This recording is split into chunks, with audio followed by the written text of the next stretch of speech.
Aire nuevo para el universo digital. Aire Libre 3.0. Están aquí Stuart y Martin de MOGWAI. Acaban de llegar ayer a la Ciudad de México y ya hicieron 1 millón de entrevistas el día de hoy. Esta banda escocesa de Glasgow que tiene 25 años trabajando, 10 discos, varios años ya de carrera, varias veces han venido a México y justo vienen en un capítulo en donde se les cortó, iban a tocar en el Vive Latino de hace 2 años y ahora van a tocar este fin de semana en el Vive Latino. How are you guys? Really good, thank you. Really good. Okay. Good. Yeah. I'm very, very glad you're here. They don't do this fuss for anyone. I mean, just famous rappers mildly famous rappers and DJs, but not rockers at all. I like to feel that we have the same aura as a slightly famous rapper. Yeah, maybe, yeah. Rockers are maybe on the verge of extinction. Maybe. I feel like it today. Do you?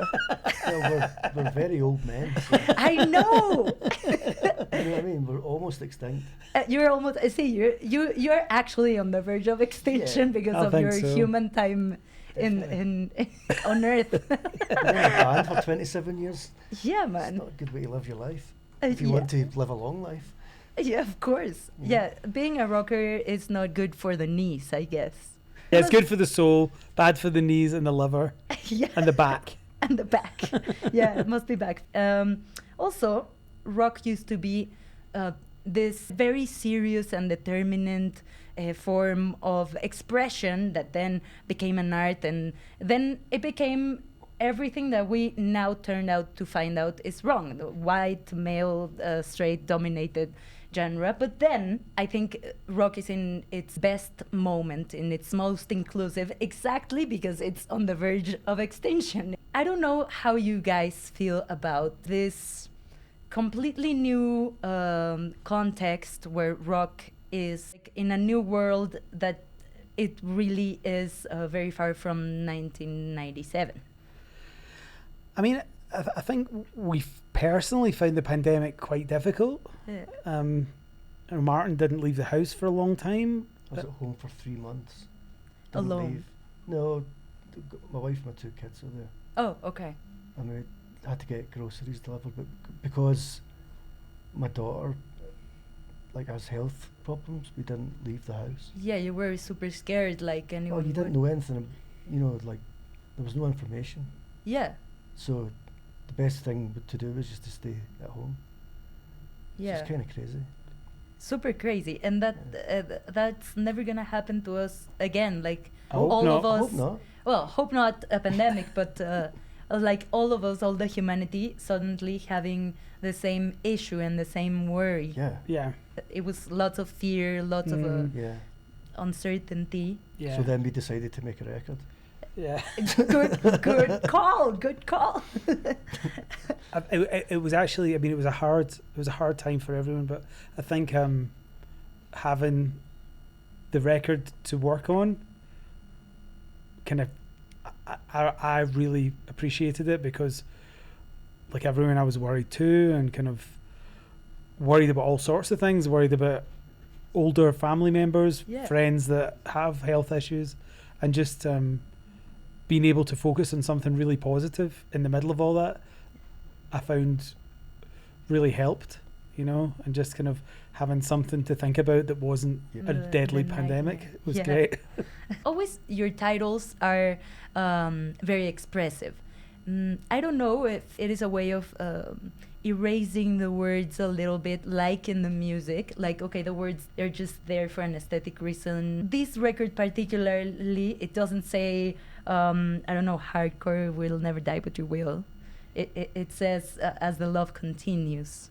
What changed in this album conceptually? Martin can explain it's something his daughter had written in her stories. She would write little stories during lockdown, and instead of at the end of every chapter saying "to be continued," Uh-huh. she would write "as the love continues." Oh, that's very clever. I think it just looked great when I seen it. I was like, that's really cool. Yeah, it's a nice name for an album. Yeah. It is a nice a lot name. of our titles are quite nihilistic and Yeah. quite like dark, funny but dark. Yeah. And I guess the world was dark enough. we Definitely put that on ice. Yeah, you were nice to us and to yourselves. Yeah. There's always been humor in the titles of the songs.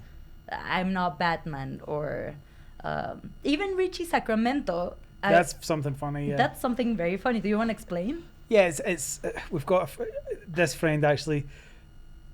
We could use him for a lot of song titles, but he couldn't remember what Ryuichi Sakamoto was called. Yeah. And he called him Richie Sacramento. Yeah. Which is That's actually funny. yeah, it's funny. And then the song itself is pretty serious, so that is funny in itself that we've given a really serious song The song a really is beautiful.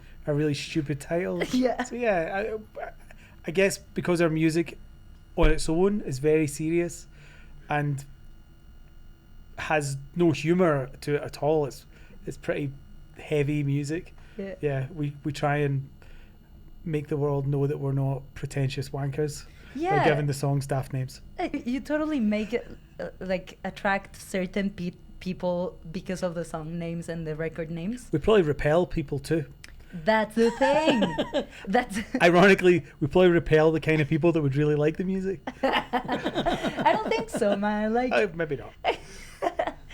you're also at the stage of your career and your life that you really don't need to prove that you're not wankers. Maybe there was Depends a who you ask. time. Maybe we're just trying to convince ourselves. I think having some kind of irreverence is always quite a good thing. It's fresh. Yeah. It's kind of fresh. And I remembered also another band that it's from around from the underground around the time that you guys started, Low, that got nominated for the Grammys for Hey What, their last amazing. record, which is amazing. Yeah. But then you think, that's why I bring up the 25 years of career. After 25 years of career, they're getting the recognition, like this kind of mainstream thing. So I don't know if something similar happened with this last record with you guys. What I do mean, you think? maybe we definitely, like, a lot of things happened around this record that have never happened to us before, and I guess that's probably the same with Low. Yeah. And yeah, they've been going even longer than us. I mean, we opened for Low just when we started our band, and they'd No already way.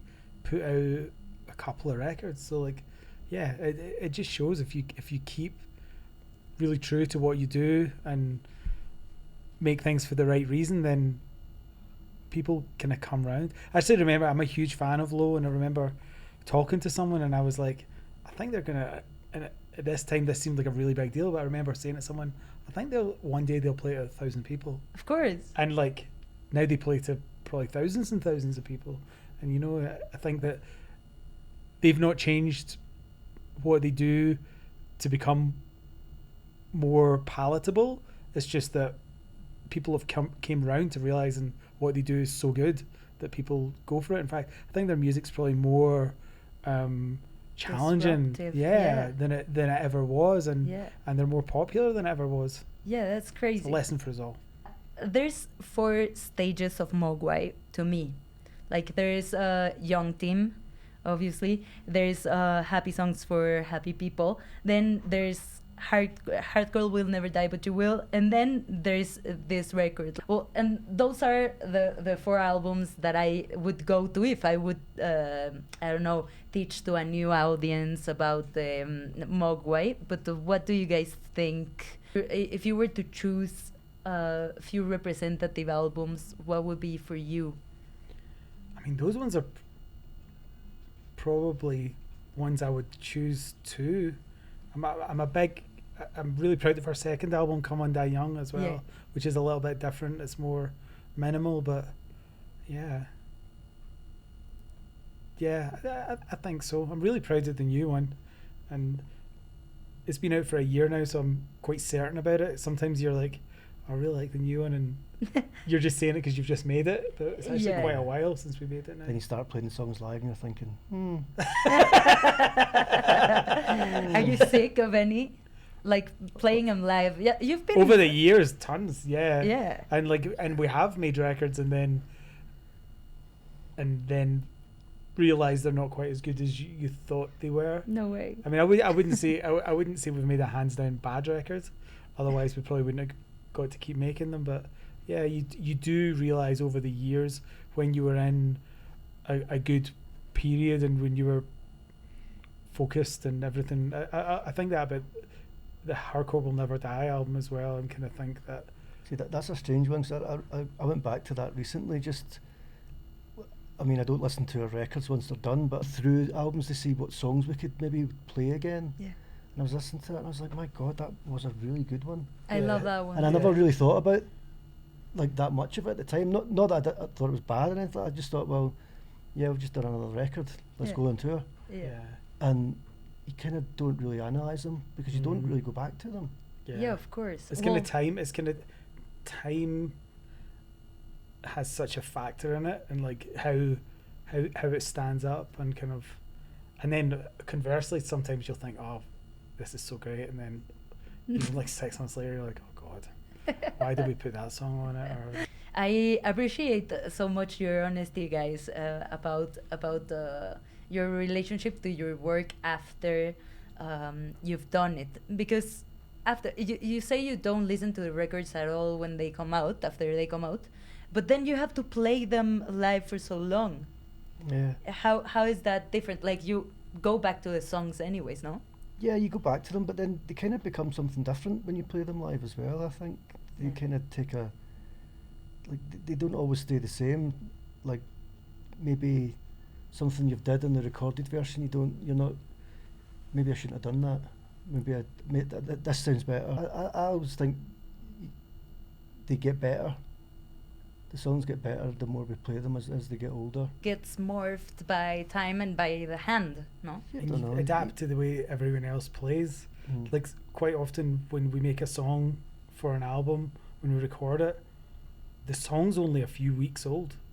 Like as a band, we've probably only been playing it together Yeah. for a few weeks. So once you've been out playing it for years, it changes, Of course. hopefully for the better. Thank you for coming. Thank you so Thanks much. for having us. Yeah, Thank you. have-